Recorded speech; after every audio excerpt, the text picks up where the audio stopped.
have its first component of its space station, and it's going to dock to the International Space Station. So a lot of exciting things, as we keep saying, in the years ahead. So I do want to talk to you about, you've been alluding to the Artemis program, the fact that working with these commercial companies to continue access to low Earth orbit, it allows us to think farther. So yeah, talk to us about some of the international partnerships that, that are helping the Artemis program. Well, we have some 15 partners that have, if not built, are certainly participating in the International Space Station. And this, of course, is a huge structure, 120 yards long. You think from one goalpost to the other goalpost in a football stadium. That's how big it is. And they are very much you're seeing the results of that public-private partnership here. Another example is look at the phenomenal success of SpaceX as a means of getting to and from the space station. So when we shut down the space shuttle a dozen years ago, now we rely on a private company to go to the International Space Station. In this case, it's SpaceX. In July, it will be Boeing as well. Any words to the AX-2 crew today? Well, first of all, I wish I were with you. And secondly, Godspeed to all of you. Awesome. Thank you so much, Administrator, and I hope you enjoyed today's lunch. Thanks. And so, again, we were talking a little bit about the Artemis program. Did you know that NASA and Axiom Space are also working together to design the suits our astronauts will wear when they land on the moon in the next few years? Here's a sneak peek at what those suits will look like. This is a prototype of what astronauts will wear when they land on the moon for Artemis 3. While this prototype is black with blue and orange detailing, the real moonwalking suits will be white to reflect heat and keep astronauts safe from extreme temperatures. NASA selected Axiom Space to design, develop, and certify the suits. They will fit a broad range of crew members, men and women, accommodating at least 90% of the U.S. population. That's one small step for man, one giant leap for mankind. The moon suits worn by Apollo 11 astronauts in 1969 had a bulky life support system. The new Axiom Extravehicular Mobility Units, or AX-EMUs, will have range of motion and flexibility needed to explore the lunar South Pole. They will give astronauts the capability to access, live, and work on the moon. Future versions could even have avionics. Astronauts will start training with the spacesuits later this year. That's a look at your Artemis Moon Minute. While the International Space Station has been a valuable asset for space research and exploration, the rise of commercial spaceflight is opening new doors. Those benefiting from the new opportunities range from small commercial entities all the way to national space agencies. This expansion of participation in space is enabling a more diverse and inclusive space industry with a much wider range of perspectives, ideas, and expertise. Additionally, the competitive nature of commercial activities means the cost of participating is falling, and there are more participants to share those costs and the risks. Expanding access to space also promotes innovation and scientific and technological progress, benefiting humanity as a whole. For a long time, the conversation has been about someday having private space flights, and someday we'll have private astronauts. And while there's a lot of room to grow from that someday is now. Low Earth orbit is more accessible than ever before as space research and technology enter a new era. Companies like Axiom Space are expanding this access, and young space agencies like the Saudi Space Commission now have a path to achieve their goals in low Earth orbit. At Kennedy Space Center is Axiom Space's Director of Digital Strategy, Sonia Gavankar-McKay, and with her is a member of the Saudi Space Commission to talk about their goals for this mission. Sonia? Thanks so much, Duke. As you mentioned, I'm joined by Ahmed Al-Ghafali of the Saudi Space Commission, but also Axiom Space's Chief Revenue Officer, Tejpal Bhatia. And I'm going to jump right in here because we're so close to launch time. This is the Kingdom of Saudi Arabia's second flight into space. The first was in 1985 on the STS-51G. What does this mission mean for the nation and the Kingdom of Saudi Arabia? I believe that the kingdom has gone a long way since 1985. So many satellites have been launched ever since. So many payloads have been developed ever since. A lot of research were conducted related to space, payloads, conducts, a lot of components that we've done that could be used for space and other sectors. So that's a long way since that time. And here we are today, just an hour away from this historical mission that will carry 2 Saudi astronauts for the first time to the International Space Station. However, I do believe that it's not only Saudi that has gone a long way. I looked at so many research and so many financial forecasts that suggest that within the past 20 years, 60% of the investment in space only happened within the past 2 or 3 years. So there is a momentum, and we want to be a part of it. That's wonderful. Tejpal, your efforts with KSA and the efforts that Axiom Space puts into this mission allow for a vision for so much in low Earth orbit. What can Axiom Space really do to help nations like the Kingdom of Saudi Arabia and so many others achieve their goals? Thanks, Sonia. When I think about what we're doing with the Kingdom, from the first time I met Ahmed, my definition of the word partner has fundamentally changed and evolved. From when this was an idea and started formulating as a mission to execution, we had to overcome a lot of challenges, and these are things that are being done for the first time in human history. And what I've seen in our relationship is that definition of partnership to overcome those problems and make these things a reality are enormous. And what is happening in this situation is, while we are enabling the Kingdom to get to the International Space Station, the Kingdom is enabling us to see our vision of providing access to all nations in the world and increasing the cadence of astronauts from every nation to go up into low Earth orbit. That's wonderful. This astronaut program is new for the Kingdom. How has this process evolved through this year? Are you seeing that it's exponentially growing like the infrastructure is? Of course. I mean, when we started this program about a year ago with this collaboration with Axiom, the first thing that we started is for the process of the selection, which is one of the main and major milestones to achieve any successful program like that. So we built our program for a selection based on the best practices that we developed together, based on the benchmarks from NASA, for instance. However, that's only a part of it. Then comes to, if you want to build a program, you want to make sure that all the enablers are in place, especially when it comes to the infrastructure, and also for the right people with the right competencies to be able to run such a complex program. So we've been building for the past year, utilizing this project as a vehicle to train, to get those people with the right competencies, not only to do the training for the astronaut corps, but also you want to, even for the media, for the finance, for the legal, for the R&D, for the integration. All of it is a part of this secret recipe to get a successful program. And this is only the start, so we're going to keep building and enhancing this program till we get to the point that is optimum. Excellent. Tejpal, as we have only about 1 minute left, what's it like working with individuals versus nations? What's the difference in that relationship like for Axiom Space? Yeah, so, trying to compare a private astronaut with a national astronaut is like asking me to compare my children. Luckily, I only have one child, so I'm prepared to do this. Let's start with what's the same. Each of these individuals on this mission right now are pioneers. Very few people in human history have been to the International Space Station. Today, we're going to see 3 more join. And each individual represents their country and humanity, and they're going to inspire girls and boys all over the world today and moving forward. The big difference is with the Kingdom seeing this more as a program. Right. When we were inspired as kids, I'll speak about myself, coming here with my parents or seeing the shuttle program, it was a long time before it became a reality. Right. And what we're going to see with the Kingdom is this happening more and more. as we go forward. And as they say, the sky is the limit for this partnerships, the opportunities for nations, individuals to grow together. Thank you to both of you for joining me. And we're getting so close to launch, so I'll let you get back to it as we toss it back to Hawthorne, where I'm sure you're feeling the anticipation. It's getting so exciting out there.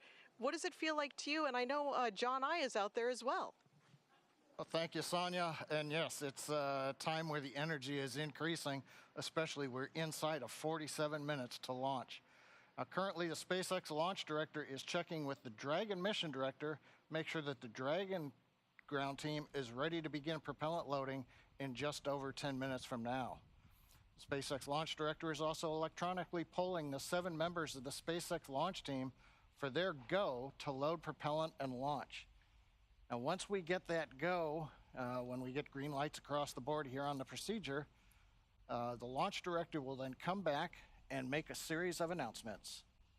They'll talk about the control room, what to do during the countdown, as well as protocols for hold and launch escape. Coming up on 46 minutes, they're continuing to get the goes from the team electronically.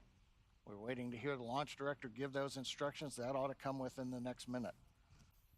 Now, once we get through the instructions, that will give the clearance to retract the crew access arm. That will then set up for arming of the launch escape system, and that will take us into propellant load itself. That'll begin at T-minus 35 minutes. You can see on the monitor the crew on the right-hand side. They're getting ready for their final directions here. On the left side, we've got the Dragon capsule, the crew access arm. Countdown polls complete, and the team is ready for crew access arm retract, propellant load, and launch. Reminder for control room lockdown for all operators in mission control and firing room 4. Both control rooms will go into lockdown at T-minus 45 minutes, which is now, and remain in that state until the launch escape system is disarmed. All operators remain at their console and maintain a sterile cockpit until MD confirms successful disarming of the launch escape system following orbital insertion or propellant offload in the event of a scrub. Reminder on hold and launch escape protocol. For non-urgent no-go conditions, brief CE or LD, and they will approve aborting the countdown. For urgent issues affecting the safety of the operation, operators shall call hold, hold, hold on the countdown net. Launch control will abort launch immediately and proceed into the launch abort auto sequence. At T-minus 10 seconds, launch control will be hands-off and relying on automated abort criteria for the remainder of the count. Finally, operators shall advise launch director whether structural breakup or fire is imminent or occurring for Dragon manual escape flight rules. Finally, regarding leak-through on the first stage ACS isolation valve, we will manually monitor the pressure in the manifold.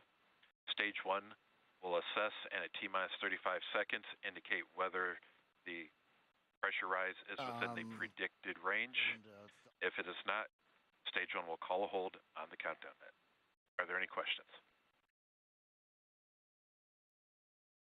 Hearing no questions, launch control, you may proceed with arming the crew arm for movement.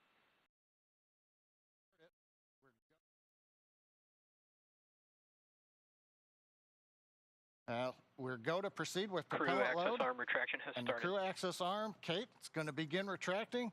We're getting into that next dynamic phase where a lot of events start happening over the next 10 minutes.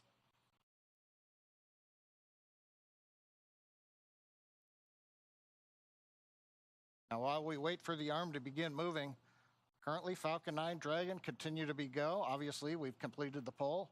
The range continues to be go for launch. They're monitoring clearance area around the pad. And there goes the arm beginning to move, the view from on top of the fixed service structure. And the weather continues to be acceptable for launch as we get ever closer.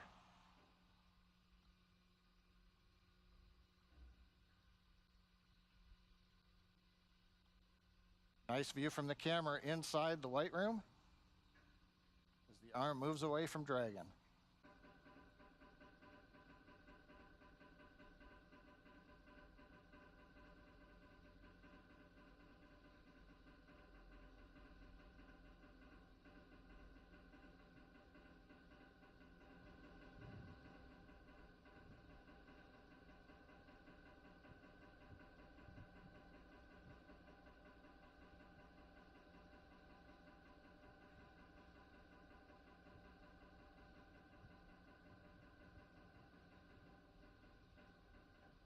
The clock continues to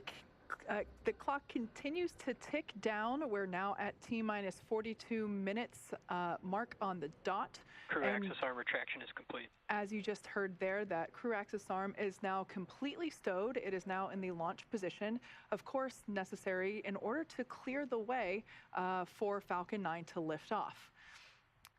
Now, next up, we'll hear the call out that the launch escape system is going to be armed, and from there we'll hear that Falcon 9 propellant load will also begin. Dragon SpaceX, you are go for Section 6. Close visors and arm launch escape system. Copy, go for Section 6. We saw our AX-2 crew members exit the brand new suit-up room located in the Falcon Support Building just about 3 hours ago. They also got their tablets. And SpaceX Dragon, visors are closed and we're arming the launch escape system now.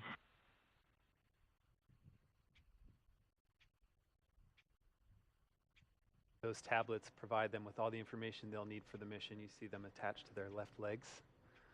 Shortly after that point, the crew took one last ride in the Teslas to launch pad 39A, ascended the fixed service structure, signed the white wall, and ingressed into Dragon. After getting buckled in, the spacecraft hatch was closed, and the closeout technicians cleared the pad, leaving just the crew members inside the Dragon vehicle. All right, so as we heard the call out, we are arming the launch escape system, which is a system that basically gives the crew options, a pathway to safety through all phases to orbit. You know, we launch take escape system is verified armed.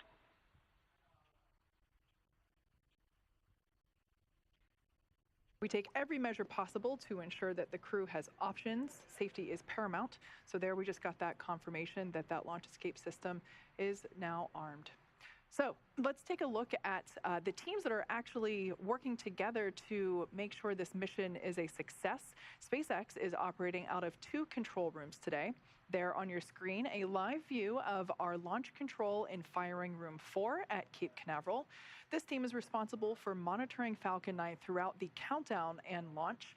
Second, we have mission control here at SpaceX headquarters in Hawthorne, California. This team in mission control is responsible for close monitoring of the crew and Dragon every step of the way as the spacecraft orbits the planet along its customized flight path. On console or headset, there are a number of key positions who are monitoring the health of the vehicle and crew. The mission director, that person is responsible for mission success, and they are in charge of the room. Today's mission director is Ken Gamerick. Other positions are focused on things like software, propulsion, navigation, avionics, life support systems, and communications with ground segments, as we've heard those kind of called out throughout the day so far. You'll also hear a specific person dedicated to communicating with the AX-2 crew. They are the Crew Operations Responsible Engineer, or CORE, C-O-R-E. Today's SpaceX CORE is Arthur Berrialt. We've heard him a number of times through the launch countdown. The SpaceX team members will also rotate and hand off coverage to ensure that we have people on console 24/7 for the crew and Dragon for the entire duration of the mission, including all the way through splashdown. And for Axiom Space, the teams in Houston are utilizing Axiom Mission Control Center, an officially certified control center.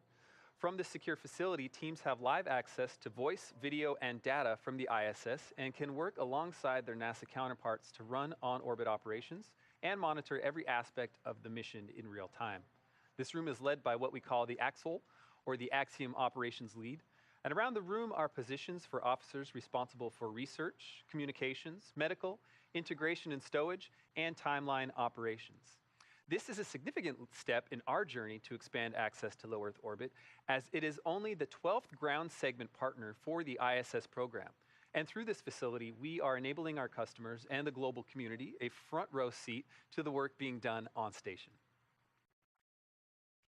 We are now T-minus 37 minutes and 31 seconds from the second all-private astronaut mission to the International Space Station, and the first for any representatives from the Kingdom of Saudi Arabia.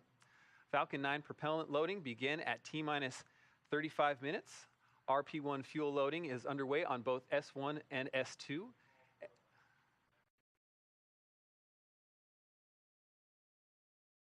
And LOX loading is underway Falcon on 9 tanks S1. will be venting for propellant load. Expect loud venting.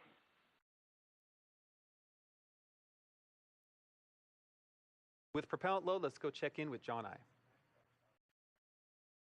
John Innsbrucker here from the webcast desk in Hawthorne, California at SpaceX headquarters.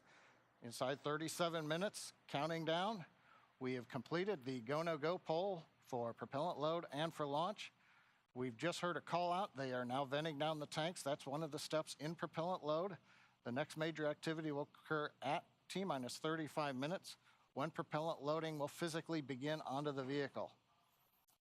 Now we'll start with RP1 kerosene fuel loading onto both the first and second stages, and we'll be loading liquid oxygen onto the first stage of Falcon 9. Now, in order to fly, just like Falcon 9, Dragon needs its fuel and oxidizer. The Dragon capsule you can see here on the screen, it uses a monomethylhydrazine called MMH. That's the fuel that's on board the Dragon. And nitrogen tetroxide, or NTO, is the oxidizer. Together, these propellants feed the Draco engines that maneuver Dragon on orbit, as well as the 8 Super Draco engines that would power the launch escape system in the case of an abort scenario. Now again, coming up in about 40 seconds, we will begin fueling on the Falcon 9.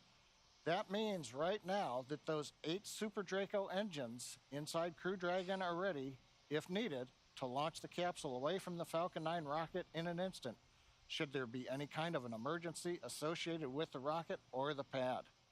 But currently, 35 minutes, 18 seconds and counting, everything continues to look good on Falcon 9 and Dragon. Thank you, John. On the AX-1 flight and during our launch broadcast for that mission, there was a special emphasis on the TRISH research effort, or the Translational Research Institute for Space Health. As the name suggests, Propellant load has started. Okay, it sounds like a propellant load has started. As for TRISH, as the name suggests, this is a broad effort aimed at ensuring we understand and are preparing for human health beyond our home planet. This is an effort that NASA astronauts and private astronauts can both participate in. Naturally, life just a few hundred miles above Earth poses some unique challenges that we're still unlocking the secrets to even after 60+ years of humans in space. Here is a bit more on the progress made during AX-1 and what's ahead for our participation in this critical research effort. Thank you for joining us, Dr. Fogarty and Dr. Urqueta from TRISH, the Translational Research Institute for Space Health. Let's start with an easy question. What exactly is TRISH? Yes, TRISH. TRISH is a consortium between Baylor College of Medicine, MIT, and Caltech. We are funded by NASA to relentlessly and innovatively solve the risks for human space exploration and use a variety of tools to get there, including commercial spaceflight. What are the goals of the research being conducted for AX-2 through TRISH? That is a great question. The research that we're conducting on AX-2 has been highly prioritized to solve the most important risks for human spaceflight as we are planning to go back to the moon and going to other planets. So all of these projects have been custom made and designed to be easy to collect, to take the least crew time, and to take the least mass, power, and volume. And an example is this kit that I have here. We provide one of these to each of the crew members, and it includes most of the hardware that they need to collect physiologic data, sensory motor, that is your balance, how it changes in space, some surveys, and also how the physiology changes in space. So all of these have been, again, customized for commercial spaceflight. Talk to me about the framework for this research. How is this set up to enable new data for new flyers? Yes, so the EXPAND program at TRISH has 2 main elements to its framework to accomplish the goals that were just set out by Dr. Urqueta. So we have essential measures, which have been harmonized with NASA's standard measures to make sure that we're collecting the same type of data on every crew member. So we can compare across people, across different missions to really maximize the value. And then we have exploratory studies as the second part of the framework. And this is where the known unknowns, the questions we have about spaceflight or the risks, have hypotheses generated, and we get to test them. How does the research apply to those of us on Earth? I mean, some of us are maybe never going to be leaving this planet. Why do we care about this kind of work? Dr. Fogarty, Dr. Urqueta? Yeah, this is where things get really exciting. So due to the constraints of spaceflight and the complexity, we have to be really focused on creating integrated and holistic solutions. We can't have individual solutions for every problem. Those constraints create a really ideal environment to bring things back to Earth, to put healthcare in people's hands. We believe that these are going to increase healthcare equity, the access to healthcare and the quality of healthcare, which then results in improved health outcomes. How does this mission, AX2, add to the range of data? That is a great question. In the last 61 plus years, only 650 people have flown into space.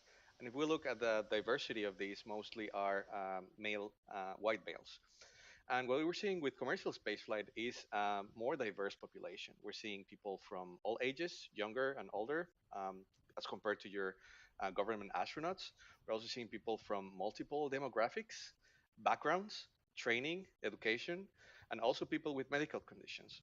So as we keep growing this database of civilians flying into space, we will have all of the tools that we need to make most humans being able to fly into space, stay further longer, and enjoy the experience. Thanks so much for joining us. I look forward to watching the launch with you and seeing the astronauts return and looking at their data. Thank you. Thank you. We are now just under 30 minutes from the launch of AX2 mission. It has taken an enormous effort from an incredibly dedicated and hardworking team to get to this moment. Knowing that not everyone can be here to witness it, and even fewer get to share a message with the crew, we asked teams to record some words for this moment. As the countdown to launch continues, here are a few messages from those across the Axiom family. Peggy, you are an inspiration to so many people around the world. To me, it's been so impactful to see a woman like yourself make such great strides in exploration and achieve so many different types of firsts. My family and I will be watching you launch and cheering you on all the way to the ISS. Hi Peggy, Kelly and Delta here. We just wanted to let you know that we're cheering you on. We're so excited to watch you launch. You're an inspiration to women and girls around the world, and you've been a personal inspiration to me in my own journey to space. We're so excited to watch you launch, and we'll be cheering you on here on Earth. Go Peggy, go AX2! Woo! To Peggy, our notorious space ninja, John, aka Loki, to Ali, who is also known as Slayer, and then to Rihanna, our very own ray of sunshine. Wishing you an amazing launch today, as well as a smooth journey to the ISS. Ad Astra AX2 crew. Thank you, Peggy, John, Ali, and Rihanna, for inspiring the next generation of astronauts. From our crew experience team to our AX2 crew, we are so proud of everything you've accomplished, and we're excited for your successful journey home. Send us a postcard. Just wanted to say that we're super excited for all the groundbreaking researches you guys are going to do. We're rooting for you, and good luck. The marketing team has been proud to support AX2 mission. Godspeed, AX2. This is the Portable Life Support System team. We are very excited about the AX2 mission coming up and wish you all the best. We're very excited for you guys. Y'all are such an inspiration, and we're rooting for you all the way through. We wish you a safe and successful mission. We want to congratulate the AX2 crew. Thank you so much for all of the inspiration, and we wish you the best on your journey. AX2 crew, we're proud of you and good luck! Hey AX2, all of us in avionics wish you safe travels and lots of fun. Godspeed. This is the Environmental Controls and Life Support Systems team at Axiom Space. We're super excited about the AX2 mission and want to wish the best to the crew. AX2 crew, we are so proud of you here at Axiom Space. This is the systems engineering team on the station program. Godspeed and Ad Astra on this groundbreaking mission. From human resources to you, go AX2! We're sending all of our support to you guys from here in Axiom headquarters, and we just wanted to say congratulations on the AX2 mission. Hey, this is Ryan Lee from the Pressure Garment team, wishing you on the AX2 flight all the best. Godspeed, guys. Go team! Go team, go team, go team, go!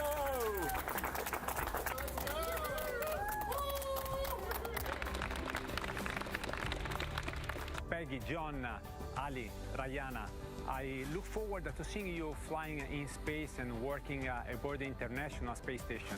I also wish you to enjoy your staying aboard for this another Making History mission. We are all proud of you, and we wait for you on the ground, and Godspeed.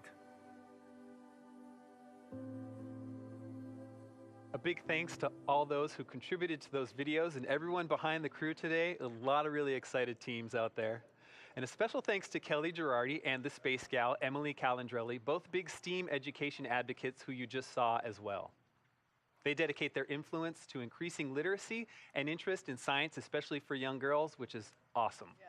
You know, Emily and Kelly are both moms to young girls, so it's safe to say that they have front row seats to knowing what is cool and inspiring.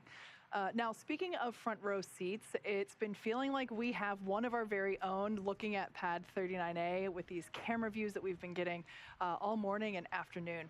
Now, let's take a moment to get acquainted with the vehicles that you see there on your screen. The Falcon 9 rocket with a Dragon spacecraft on top together stand at about 215 feet, which is almost 30 feet taller than the Leaning Tower of Pisa in Italy. Falcon 9 is a reusable two-stage rocket, which means it's kind of like two rockets in one, the first stage and the second stage. The first stage is the bottom two-thirds of the vehicle. Today's booster is flying for the first time. You can think of it as the large bottom white portion and the middle black portion. So that's what we mean when we say the booster. The first stage is responsible for accelerating Falcon and Dragon through the Earth's atmosphere and into space. In order to do that, it has 9 Merlin engines at the bottom of the stage. Prior to liftoff, the Falcon 9 first stage is... Stage 2 cryohelium load has started. Actually, and currently underway, is being loaded up with nearly 1 million pounds of fuel and liquid oxygen. The Merlin engines on the first stage are optimized for sea level. They achieve 190,000 pounds of thrust during ascent and descent. The first stage accelerates the vehicle through the Earth's atmosphere into space and then separates from the rest of the rocket about 2.5 minutes into flight. From there, the first stage will head over to LZ-1. It will do what no other rocket, or excuse me, what no other orbital class rocket in the world can do. It'll go right there, make its way back to Earth. Today marks the first time we are landing Falcon 9 on land for a crew mission. Previous crew missions landed on a drone ship stationed in the Atlantic Ocean. So pretty exciting first for us today.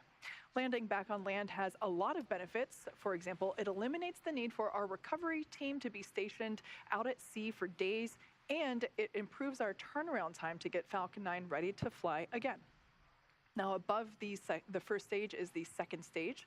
The second stage has a single Merlin vacuum or MVAC engine, and that ignites after the first stage separates. The second stage is essentially a smaller version of the first stage, whereas the first stage is designed to power the vehicle out of the Earth's atmosphere and through the forces of gravity. The second stage is specifically designed to operate in the vacuum of space. The second stage powers the Dragon spacecraft to its targeted drop-off orbit. The Dragon spacecraft itself is capable of carrying up to 7 passengers to and from Earth orbit and beyond. But as we've been seeing with those views inside the capsule, today we're carrying 4 people. We have the 4 members of the Axiom 2 crew. It's the first private spacecraft to take humans to the space station and the only spacecraft currently flying that is capable of returning significant amounts of cargo to Earth. Like the Falcon 9 rocket, the Dragon spacecraft is also reusable. This will be the second flight for this particular Dragon spacecraft. This is Dragon Freedom that the AX-2 are flying in today. It previously supported NASA's Crew 4 mission in April 2022. Now, we are awaiting our T0 coming up in just over 23 minutes from now. The ground operations teams are doing a series of system checks to make sure both Dragon and Falcon 9 are ready for launch. Let's take a look at what the ascent portion of the mission will look like. Now, once we hit T0, we're going to watch Falcon 9 and Dragon lift off from historic Pad 39A and make their ascent. Now, about 43 seconds into flight, Falcon 9's engines will throttle down to help pass through the period of maximum dynamic pressure on the rocket, what we typically refer to as max Q. It's worth noting, once we hit max Q, we'll be going supersonic, faster than the speed of sound. Dynamic pressure, we can throttle up our Merlin engines once again. From there, at about 2.5 minutes into flight, we have a series of 3 events that happen in rapid succession. First is MECO, or main engine cutoff. This is where all 9 Merlin engines will shut off in preparation for stage separation. where, as the name suggests, that's where the first stage detaches from the second stage, with the first stage making its way back to Earth for landing as the second stage continues on its journey with the third event. That event is SES-1, the second stage engine start number 1.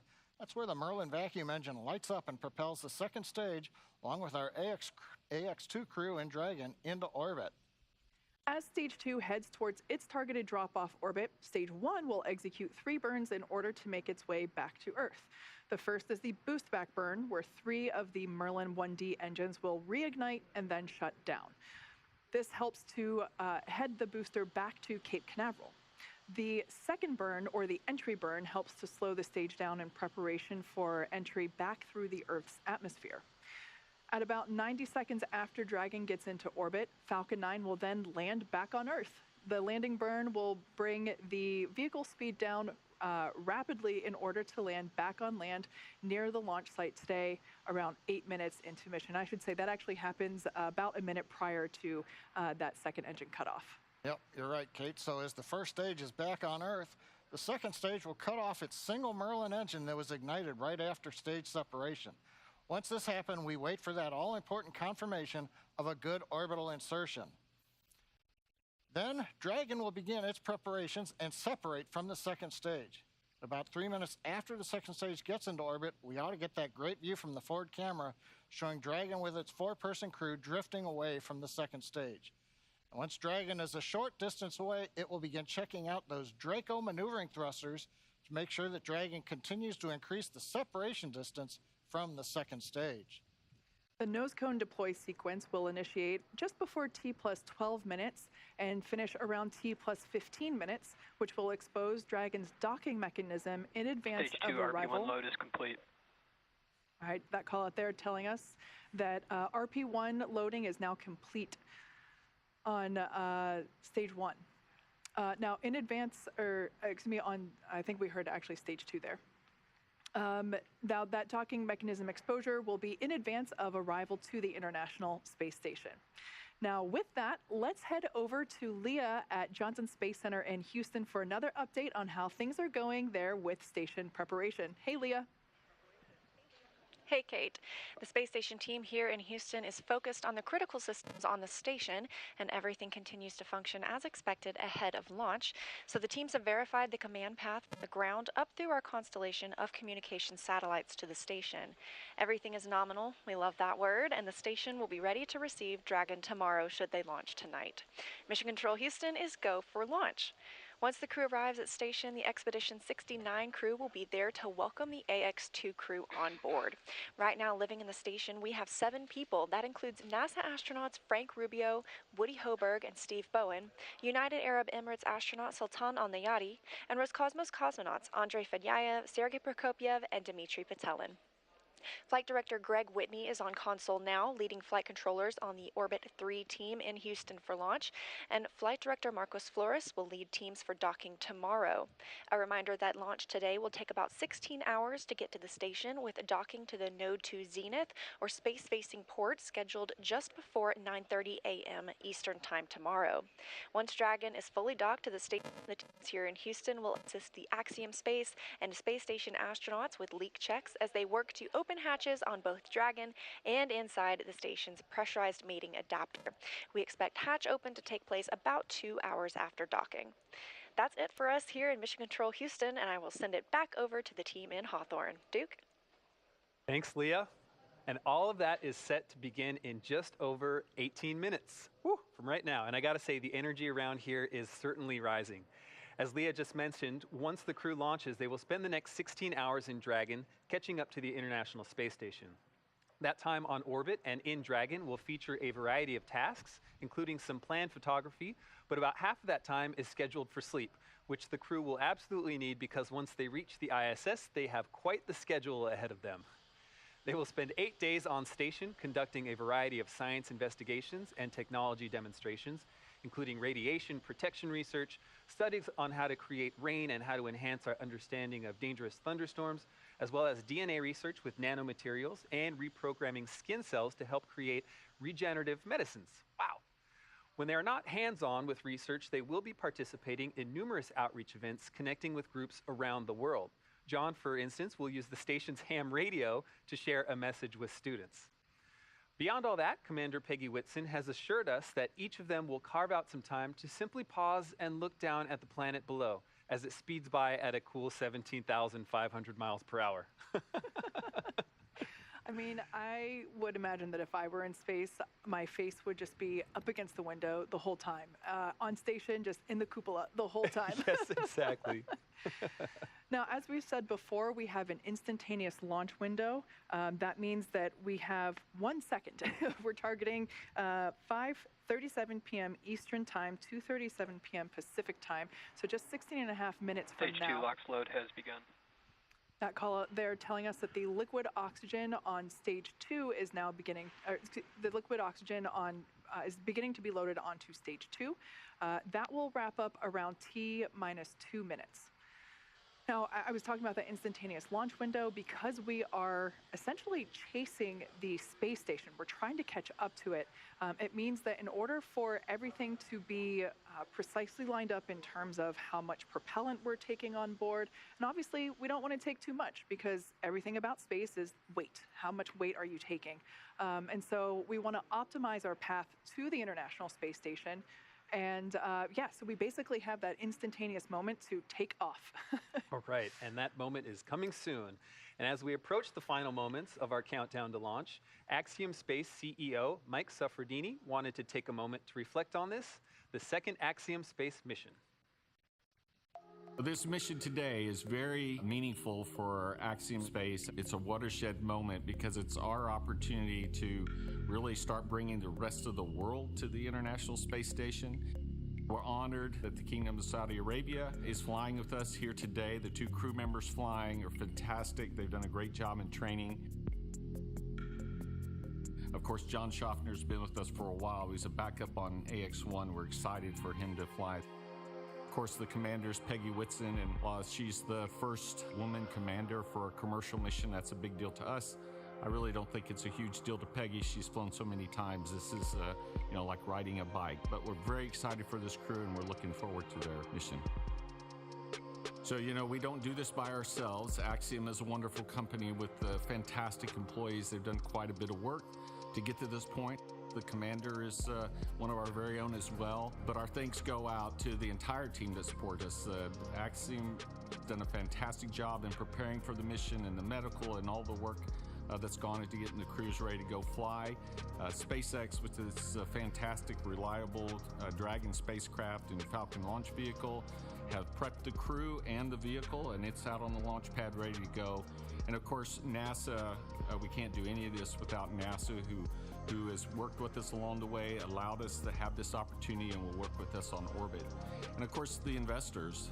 The reason why we get to do what we're doing as a company and build this space station and do these missions is because the investors that are with us along the way. So it's the entire team that has supported us and worked with us throughout this last several months as we prepared for this mission, and we're thankful to them all. All right, guys, you're going to have a great time on orbit. We're looking forward to seeing you there on orbit. From all of us here at Axiom, we wish you good luck and Godspeed. Just under 13.5 minutes, and everything continues to look good for launch of Falcon 9 and Dragon. Now, currently, Peggy, Falcon 9 began we are still tracking no issues on Dragon for today's launch. We have continued weather evaluations, and for your awareness, we are monitoring an anvil cloud that is moving towards LC-39A. It's currently 5 miles away, and it just needs to remain outside of 3 miles for launch to continue. The weather officer is going to continue monitoring this cloud and will continue to provide updates to the launch teams. How copy? Dragon copies, no issues on the vehicle, watching the cloud. Thinking very dry spot.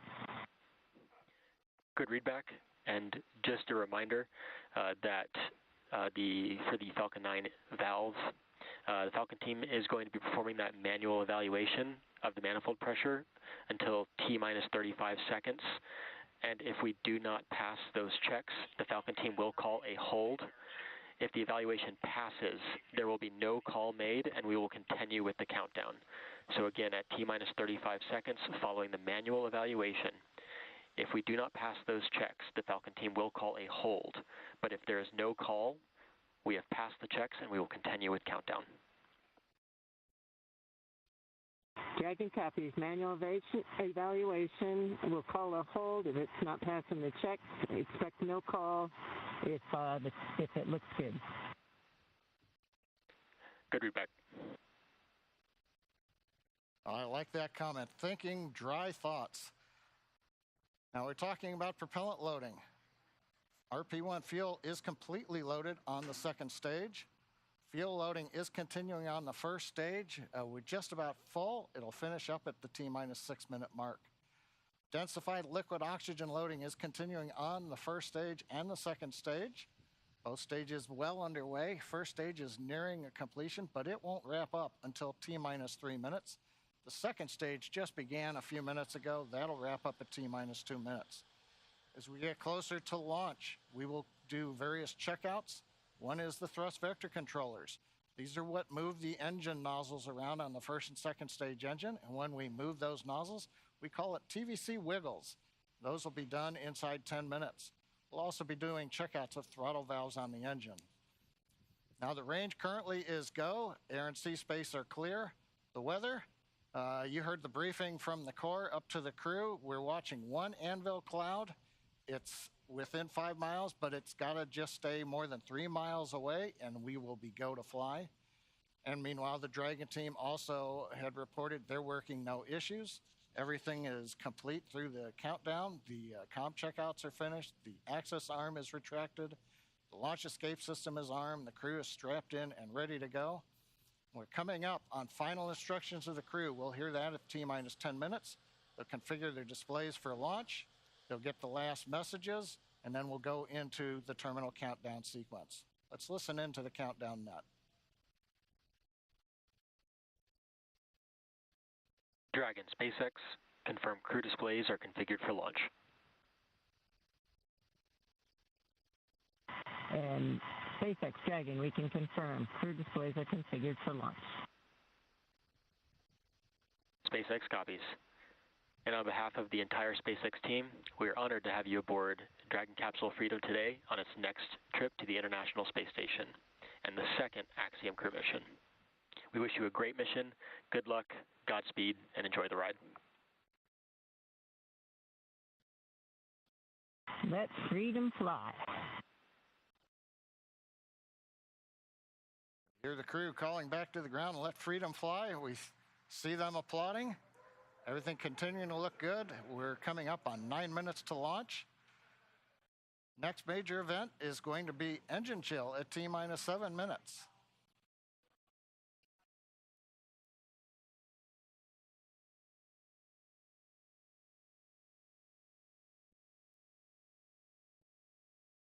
As John just said, at T-minus 7 minutes, we will begin to flow a little bit of the super chilled liquid oxygen through the turbo pumps, which that is basically chilling the hardware, performing an engine chill prior to the full flow.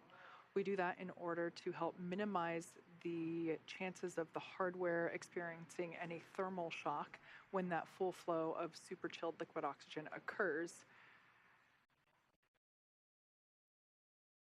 Now we can see some venting from the vehicle now, totally normal. It is that liquid oxygen just vaporizing as it comes into contact with the ambient air. And Kate, maybe this is an opportunity, we always use the word abort. This might be a chance to let everybody know that there are abort callouts in flight that we're going to hear.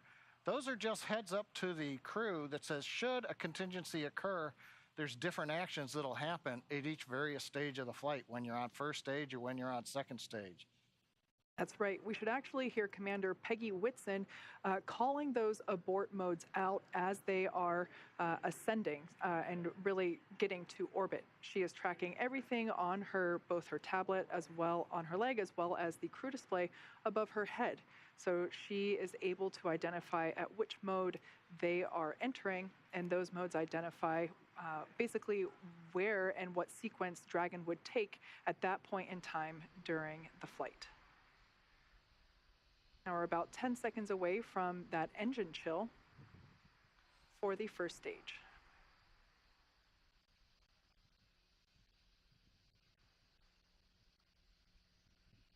Engine chill has started. All right, right on time. We've opened the valves that are letting liquid oxygen and kerosene fuel down to the Merlin 1D engines on the first stage. Our next major activity coming up at T-minus 6 minutes approximately, we'll hear the announcement that fuel loading is complete on the first stage.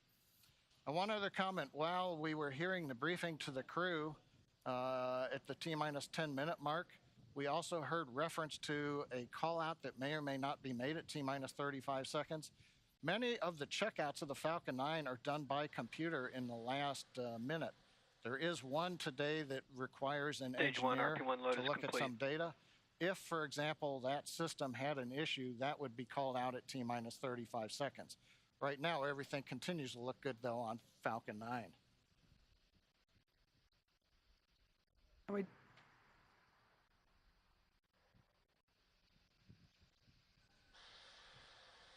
We also heard in the briefing that they are tracking an anvil cloud that at the time of the briefing was about 5 miles away from the pad.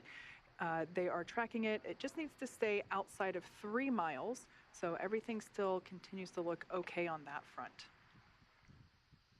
The next call out that we'll hear in about 30 seconds is that Dragon has transitioned to the terminal count configuration. That's basically an indication that the Dragon spacecraft has taken over the spacecraft's countdown and will at that point be on internal power.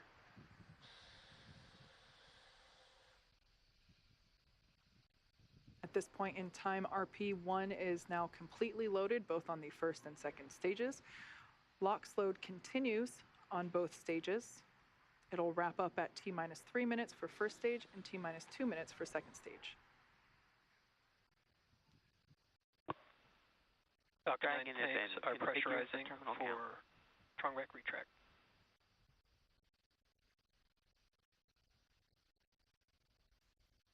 Pressurization call out. We are putting pressurized gas helium onto the stage in preparation for opening up the clamp arm that's around the top of the second stage.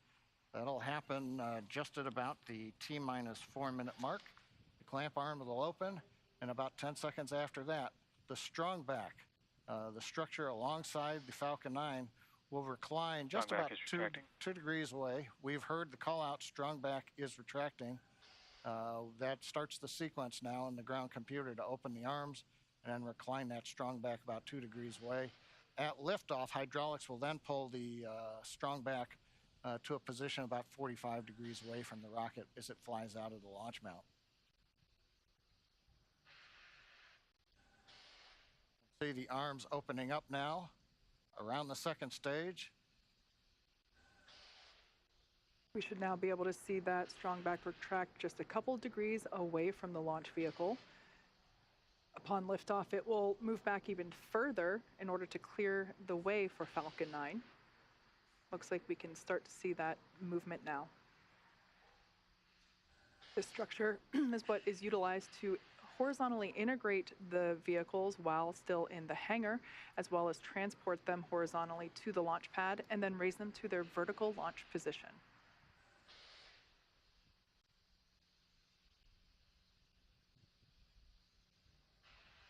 And we've got the strongback is now, you see a little bounce there as it stops. Stage 1 LOX load is complete.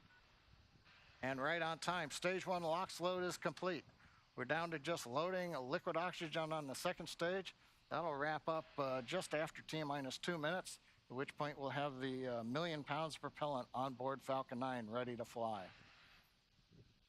We can see the vehicle continuing to vent some of that gaseous or the liquid oxygen that has now vaporized. Dragon is in terminal count and is on internal power.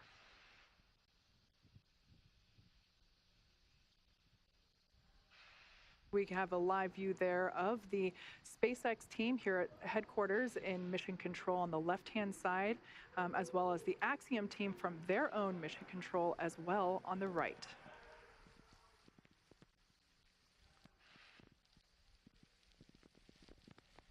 SpaceX for weather. Looks like the system has cleared, and we're looking like we're go for launch for weather. All right, we've heard a good news information to the crew. Dragon copies. We're letting them know that it appears the weather is going to avoid the area. That is great news indeed.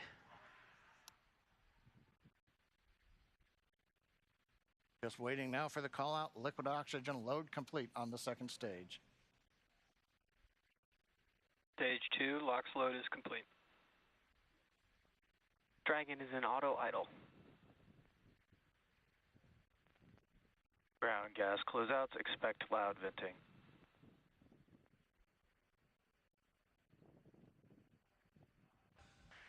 At venting, we're now bleeding off excess pressure in the strongback. That's what's giving that large white plume as cold gas meets the warm Florida air and condenses the moisture. We're coming up on 1 minute where the flight computers will take over the sequence. Let's listen in to the launch of Falcon 9 with Dragon and the Axiom 2 crew.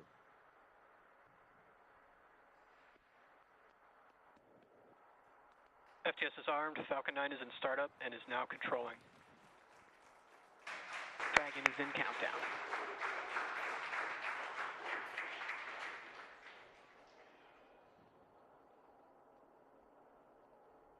Dragon, SpaceX, go for launch.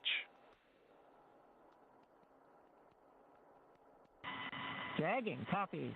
Go for launch. T-minus 30 seconds.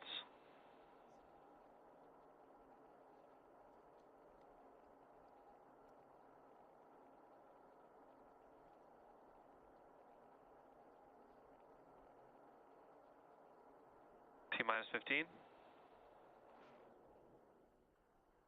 T-minus 10, 9, 8, 7, 6, 5, 4, 3, 2, 1.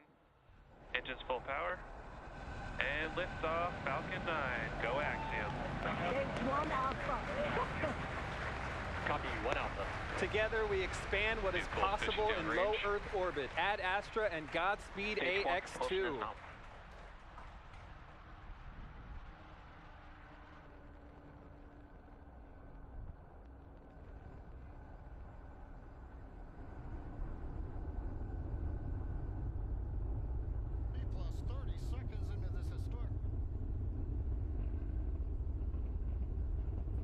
Plus 36 seconds into flight.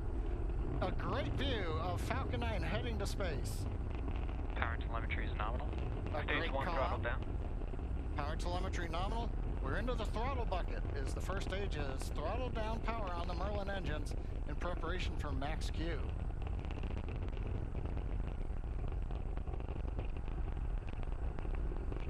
Falcon 9 is supersonic. Faster than the speed of sound as we're getting great views from the first stage camera looking back at Kennedy Space Center Complex 39A. Stage 1 throttle up. Max Q.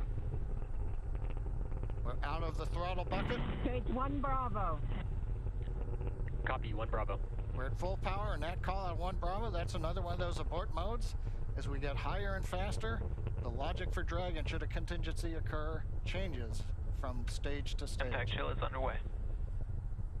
Chill announcement says we're getting the turbo pump on the second stage engine cooled down in preparation for its light up coming up in just another minute from now.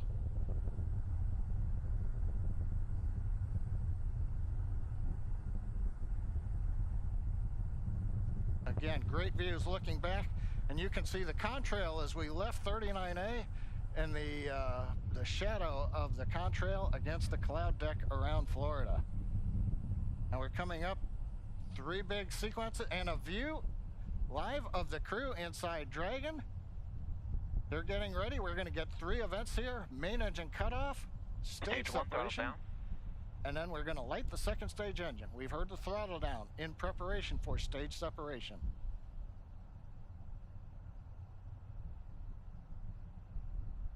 Eco.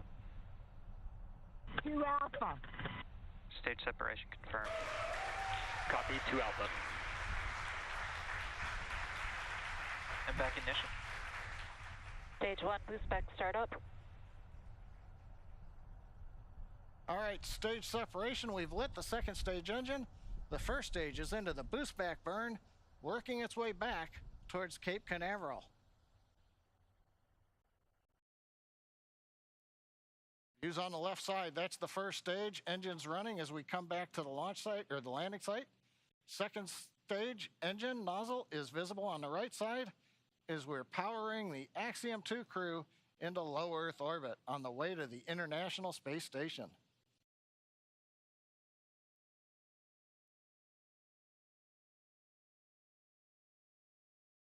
Waiting for call out that the boost back burn is complete. Stage 1 boost back shutdown. Right on time. First stage completed the first of 3 burns heading back to the landing site. Second stage continuing on power and on trajectory. Acquisition signal, Bermuda. We head northeast, the Bermuda ground station. Dragon, SpaceX, trajectory nominal. Bermuda is listening into the vehicle Copy, now. nominal trajectory. And the crew hears the call out of a nominal trajectory. So 4 minutes into flight, everything continuing to go well. First stage heading back, and there's the crew on the second stage getting the ride into orbit to the space station.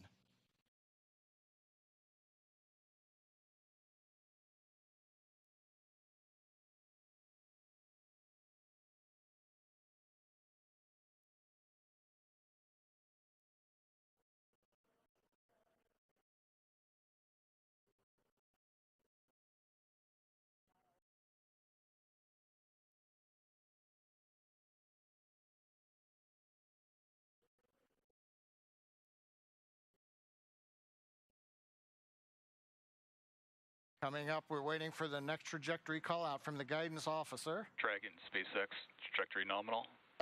Love to hear those words. A nominal trajectory for Dragon. Copy, nominal trajectory. And maybe even a little bit of excitement in the crew's voice. Commander Peggy Whitson calling back down, hearing that call out from GNC of a nominal trajectory. Left side of the screen, you can see the first stage. It's now beginning to orient itself so that the engines are pointed down towards the land as we will be descending towards landing zone 1 in Cape Canaveral. The 4 titanium grid fins have all deployed. They'll help guide acquisition signal, boss.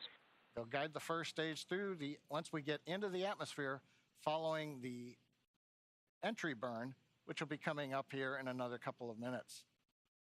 On the right-hand side, the second stage with the Dragon capsule on top, heading up the eastern seaboard of the U.S. We've just heard the call out of Boston. That's the New Hampshire tracking station, has picked up the signal. Dragon, SpaceX, trajectory nominal. GNC continuing to make those call outs that we want to hear. Everything Trajectory continuing nominal. to look good. And the crew echoing them right back down.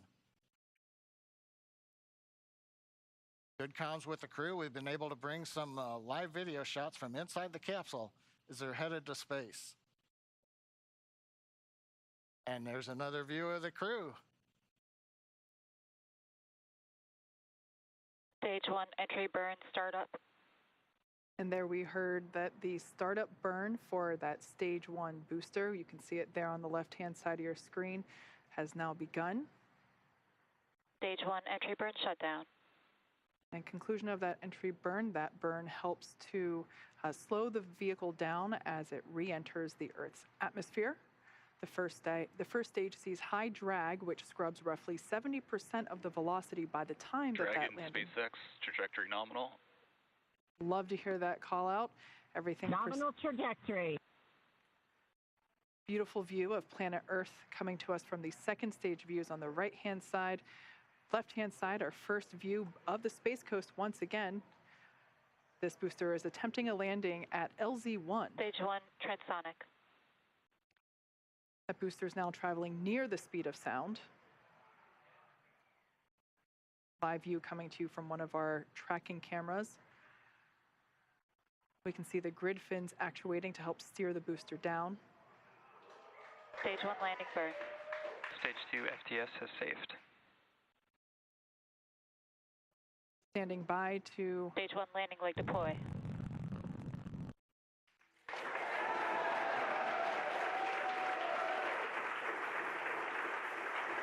There you Stage 1 landing confirmed. You can see that first stage has landed back at LZ1. This is the first time that we have performed a land landing on a crew mission. Coming up next will be second engine cutoff, or SECO, and that's where after that engine cuts off, second stage will coast for a few minutes until Dragon is commanded to separate. Stage 2 is in terminal guidance. We're expecting SECO to occur in about 20 seconds.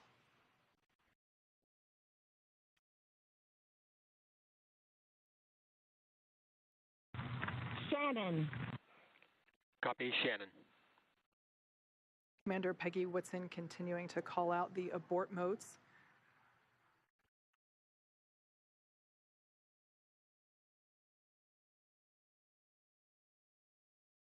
SECO. All right, on time shutdown of that second engine.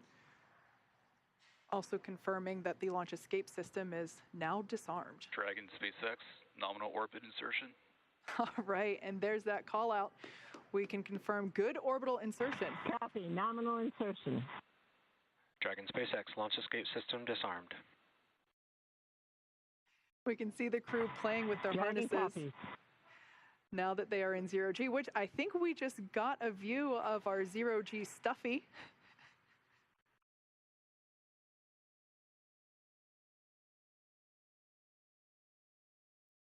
Clearly the crew is having fun already. Right after liftoff, I think we heard a laugh coming from Commander Peggy Whitson, which, being a NASA legend and one of the most decorated astronauts of all time, it's amazing to hear that even a space veteran as she still has fun at liftoff.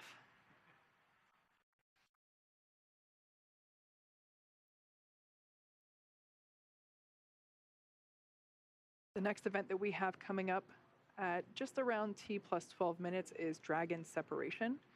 That's where the Dragon spacecraft and trunk, so collectively referred to as the Dragon spacecraft, will separate from the second stage. Acquisition signal Finland. After that separation, we will begin to deploy the nose cone, which exposes the forward bulkhead thrusters as well as the forward hatch.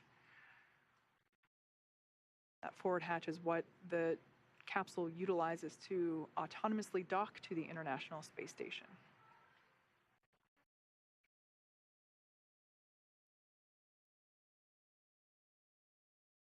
Going from left to right, everyone's having fun, clearly. We have mission specialist Raiana Barnawi. To the right of her is pilot John Schaffner. Then we have Commander Peggy Whitson. And on the far right, mission specialist Ali Al-Qarni. We can see that the excess strap on some of the harnesses, as well as the writing utensil for their tablets, they continue to play around with as they are experiencing 0G for the first time. At least we can say that for 3 of the 4 astronauts on board today.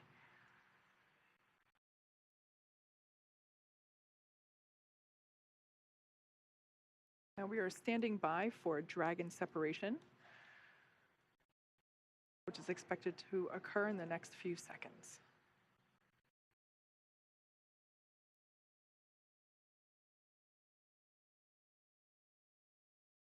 Dragon separation. And there you can see live on your screen that Dragon shrunken capsule. That's a really cool view. That's Dragon SpaceX launch director. A very great flight. Wish you safe travels. A few words from our chief engineer as well. Thanks for putting your trust in the Falcon 9 team. Hope you enjoyed the ride to space. Have a great trip on Dragon. Welcome home to 0G, Peggy. That was SpaceX Chief Engineer Bill Gerstenmaier. Good to be here. It was a phenomenal ride.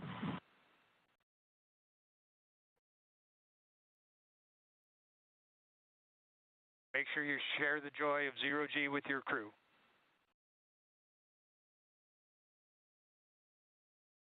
We will do that.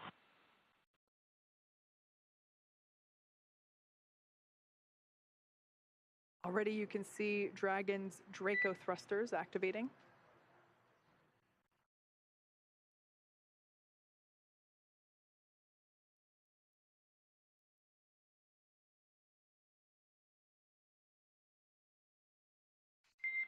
Dragon SpaceX, nominal dehumidifier activation and service section Draco checkouts.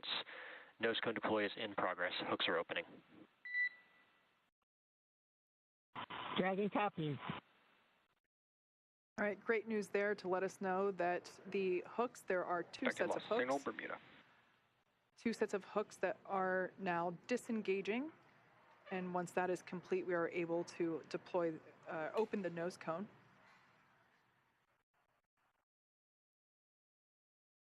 We should see that nose cone deploy in about a minute.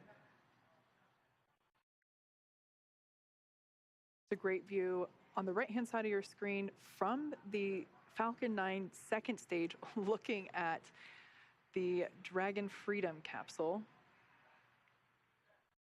And of course, the crew on the left-hand side playfully acclimating to their new zero-G environment.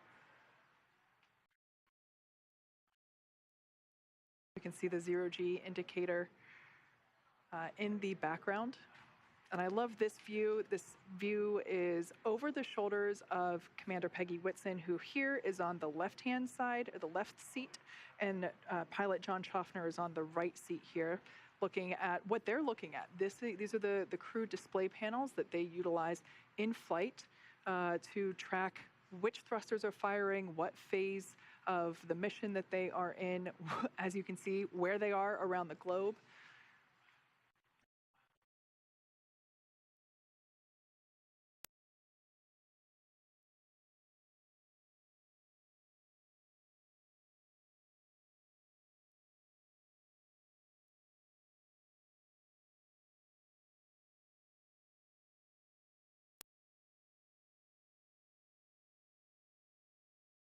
All right, as we can see, crew getting acclimated. The nose cone hooks are in the process of being disengaged, so they are starting to open. And once that is complete, we are able to open the nose cone and expose the forward hatch. So incredible. Well, today's launch is certainly one more for the history books, and yet the story is just getting underway. Leah, with the crew officially on their way to the International Space Station, how are things tracking there in mission control at Johnson Space Center? Hey, Duke. Well, the chase has officially begun with Dragon heading toward the International Space Station. So with successful launch of Axiom Mission 2 at 7 p.m. Eastern, the teams here at NASA's Johnson Space Center are going to be monitoring Dragon's flight to the International Space Station over the next 16 hours. Our role in this journey really kicks in at a period called Integrated Operations. This is where Dragon is much closer to the station. And at this point, NASA, SpaceX, and Axiom space teams are all in lockstep to get the crew safely docked. The teams here are preparing for a docking of AX-2 to the station at about 9:30 a.m. Eastern Time tomorrow. We're going to begin joint coverage of that phase at 7:30 a.m. Eastern Time. But for now, that'll be it for us in Mission Control Houston tonight, and I'll be back with you tomorrow for docking. Back to you, Kate and Duke. Yeah. Now, over the next 16 hours, Dragon will execute a series of burns to gradually raise and line up the AX-2 crew for docking with the International Space Station in what we refer to as activation and rendezvous phase of the mission. Now, in just a few minutes, the crew will get to change out of their spacesuits and get a little bit more comfortable for flight, and will enjoy their first meal aboard the spacecraft. I'm sure that'll be a lot of fun, the first time for 3 of them eating in microgravity. And then Good Hilly. At 2 p.m. Pacific, they will get ready for a rest period that will last about 10 hours, 8 hours for actual sleeping, and a couple hours for pre- and post-sleep activities. And then before they arrive at the station, we'll have 2 potential opportunities to chat briefly with the crew on orbit. One later this morning around 11:10 a.m. Pacific and one early tomorrow about 12:10 a.m. Pacific. While we're hopeful that one of these will work out, neither opportunity is guaranteed as they are dependent on both crew schedule and ground station coverage. But if we're able to support, we'll make an announcement on our social media channels no later than 15 minutes before the event start time. But in the meantime, be sure to keep tabs on the mission at axiomspace.com, and you can also keep track of Dragon's flight on spacex.com/launches. And even if we aren't able to talk live with the crew, we will continue to provide updates on the mission across our social media channels. And starting at 7:30 a.m. Eastern, 4:30 a.m. Pacific on Monday, May 22nd, we will pick back up with our live joint coverage of the AX-2 crew's approach and docking to station with NASA. Please keep an eye on Axiom and SpaceX social channels for updates, as there will be plenty of incredible moments to share with you over the next 10 days. And so, from all of us at Axiom Space, thank you, SpaceX. Thank you, NASA. This is just the beginning. And thank you for tuning in. We hope to see you soon.